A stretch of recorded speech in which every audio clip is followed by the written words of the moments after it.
It's called Let's Can He go. or Can't He? Let's go. Here we go, Chris. Can Patrick Mahomes beat the Bengals with a bad ankle? Can he or can't he? I'm going to say he can, G. He was 10 of 15 in the second half of that game against the Jaguars, 110 passer rating. The thing about the Kansas City Chiefs, they've lost to Joe Burrow 3 times in the last calendar year, all of those losses by 3 points.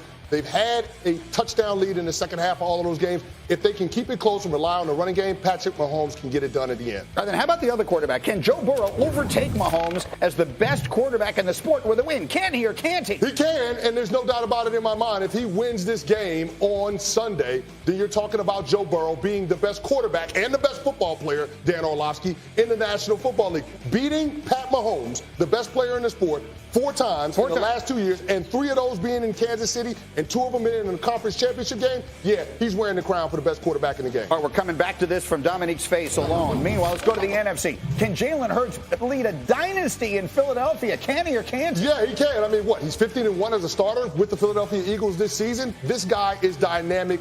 Averaged 31 yards per touchdown pass, 31 yards per air yards per touchdown pass, and he had 67 first downs rushing the football. That's right behind Nick Chubb and your boy Josh Jacobs, the 2 best running backs in football this season. So, yes, Jalen Hurts is a special, special talent. He can lead the Eagles to a dynasty. He's a slim favorite at home this weekend, just 2.5 points. Eagles have been favored in all of their home games this year. No surprise, this is their shortest line at home all year. Actually, both games are within a field goal. I mean, it sets up to be the best championship weekend going in that we've had in a very long time, at least in terms of how evenly matched the teams would appear to be. So let's talk about the key to this game. We have a coordinating producer on the show. His name is John Fink, and he keeps asking.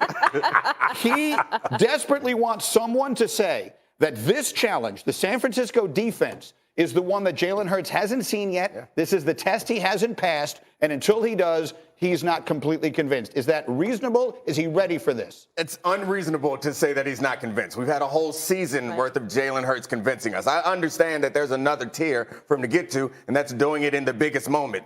But the divisional round, pretty big moment. He did it pretty well back then. And I think that he's going to have a good game. But there's a big step up in class, is the point. San Francisco's just made Dak Prescott look terrible. Yeah, it was rough. Terrible. They made a lot of quarterbacks look bad this year. And this is a big step for him. I agree. You can't argue with that. Winning a a conference championship, winning a Super Bowl are big steps that he needs to take at some point. But he couldn't have taken them before this date. This is his first opportunity, and I believe in him in part because he's improved and also in part because the surroundings are incredible in Philadelphia. Kmart has this game for us for Countdown. I know you're covering it from the 49ers side, but how about that? That defense, Nick Bosa and company against the young star, ascending superstar in Jalen Hurts. Yeah, no, I think Jalen Hurts has shown us that this moment isn't going to be too big for him. I will say, when people point out the 49ers team, like, they're 6-0 in their conference. Like, they play a much tougher schedule.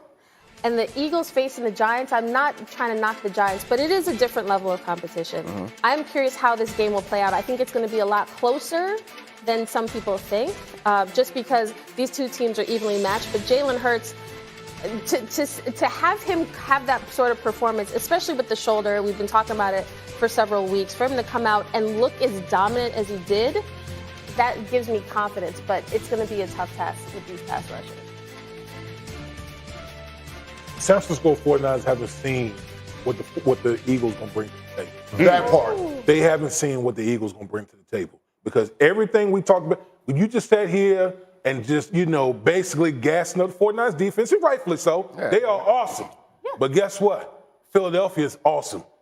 Elite offensive line, elite tight end, elite wide receivers, elite running back. Oh, by the way, a quarterback that's one of the top quarterbacks in the league, dual threat quarterbacks. We can talk about the passing game, but I always talk about when you talk about running the football. Running the football is a numbers game. Can you account for Jalen Hurts in the running game? That, to me, is what's going to separate things in this game. See, this is the beauty of D. Wood. So he has spun the question on its ear, can't he? Is this game to you a case of Hurts seeing a defense unlike any he's seen, or the 49ers facing an attack and a quarterback, the kind of skills that he has, the dual threat and everything else, unlike anything they've seen? Yeah, the latter part. This is about the 49ers trying to find a way to contain Jalen Hurts. And I don't know that there's any good answers when you have a team that plays true 11-on-11 football. When your quarterback is the focal point of the running game, there is no good defense. I mean, the San Francisco 49ers really haven't had to deal with this all season. About the closest test that they had was week 1 in a monsoon against Justin Fields. Yeah. And Justin Fields is not nearly the accomplished passer downfield that Jalen Hurts is. So when you look at it, it's going to be tough for the 49ers to make Jalen Hurts one-dimensional in this ballgame, and therein lies the rub in terms of trying to hold this offense down. Only one defense was able to keep Jalen Hurts in the teens in scoring. That was the Indianapolis Colts. It was an off game. Jalen Hurts and the Philadelphia Eagles still had over 100 yards rushing. Good luck trying to stop them. I like that take. So super quickly, Dominique, every defense goes into a game saying we're going to take one thing away from them. If you're game planning for Philly, what's the one thing you're going in saying, no matter what, we can't let this beat us? That's the problem. That's what they want you to do because they have the answer to everything. I think the quarterback run is the one thing you would take away, but the real challenge, I think, is also Jalen Hurts is such a good decision maker. And the RPO game against zone defense is a killer when the quarterback makes quick decisions and accurate passes, and Jalen Hurts has done that all season long. So forcing the 49ers out of the zone that they like to play is going to be a challenge for that defense to overcome. We'll see if Hurts is able to overcome the 49er defense and convince answering a variety of questions related to his future, whether it be in Green Bay or somewhere else. Give a listen. All the other, ideas about, trade and whatnot, that's all conjecture until I even decide what I want to do moving forward for myself. If they felt like it was in the best interest of the team to move forward, so be it. That wouldn't offend me. That wouldn't, make me feel like a victim. I wouldn't have any animosity towards the team. I have a lot of love for what's going on in Green Bay, and I'd love to finish there. I would, and I might have finished there. Who knows? But what's the old adage? That people want to say, oh, the grass isn't always greener, on the other side. And I always say, the grass is green where you water it, and I think that's the most important thing to remember. Change is a part of this business. It's a part of life. And I think being open to it and embracing whatever that change looks like is an important part of coming to peace with whatever decision lies ahead of you. The thoughts of Aaron Rodgers always fascinating as I turn to my right. First of all, someone get me water. I've got something to water outside. But what? Kimberly, why? What is the face? I'm so tired because you're listening. What is he saying? What all that time? What was he saying? Do you want to play in Green Bay or not? That's all. Just let us know, and then rework the deal and come back to work. Is it that hard? Is it that hard? It just sounds like a bunch of word salad. The grass is always greener. Yes, but what more does Green Bay have to say and do besides trading Jordan Love away to prove that we love you, we want you as our quarterback?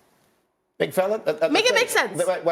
What I heard was that dude had 1 foot out the door. Had 1 foot out the door. Like, talking about the grass is greener and change is inevitable and change is not a bad thing. Yep. That doesn't sound like a person with conviction that I want to go back to Green Bay. We're hearing the same thing. I think that the only way I can make sense of this is Aaron Rodgers is trying to exercise his leverage, and he wants them to believe that he is willing to go and he can push his way out because it seems like he's making it seem like it's up to them. But I think the way that everything has been set up since he since the Jordan Love draft pick came, is that he's taken all the power. So that's what's confusing to me. It seemed like, well, maybe I'll be here, maybe I won't. I think to your point, what he's telling to them is, I'll be here as long as you do the things that I expect you to do, which includes paying my homeboys and bringing them back, which, I honestly think that part is commendable, but he's not saying any of that. So I think I'm just adding all of this, meaning because I want it to make sense. Yeah. But you're right, it kind of doesn't make sense the way he's delivering it. Yeah, Nick said the quiet part out loud. Aaron Rodgers is going to dictate how this goes. The contract stipulates that. I mean, Green Bay can want to trade him out of the conference to the AFC, but guess what? Aaron Rodgers doesn't have to be amenable to that trade because they still owe him a $58.3 million option. So if Aaron Rodgers goes to them and says, I don't like any of the trade destinations, I'm going to stay here, what are the Green Bay Packers going to do? Yeah. And listen, they could go ahead and trade him because he has a no-trade clause, but then Aaron Rodgers could always tell the teams out there that I'm not going to play for you, I'm going to walk away. Now, we'll all sit back and say, you're not going to walk away from $60 million, bruh. You're not going to walk away from that. That's what he's scheduled to make this year. But I think it's fascinating to look at it as a Green Bay decision when all reality is this is going to come down to Aaron Rodgers when he wants to make a decision where he wants to go. When he says the grass is greener where you water it, first of all, he thought that was the coldest line ever. Yes. And no one really reacted the way he wanted to. But second of all, does he mean that he needs to water the grass? Or the Packers aren't watering his grass enough? Like, I don't know. It seems like they've been doing the things that he wants to do. So that's where it gets confusing to me. It's like, what more does he want? And why can't he just say it explicitly? Right. Like, I remember when he was coming, you remember didn't he have a piece of paper at the press conference? Yes. He was going directly like, I want this, I want that. Like, I like that, Aaron Rodgers. Give it to me straight. Tell me where you want your grass watered and how you want it watered and what you're going to do if you don't get it done. I know, listen. I know an AFC team that would love to water that Aaron Rodgers. That would love to water that Aaron Rodgers grass. It's real green over there. It's green. So green. It's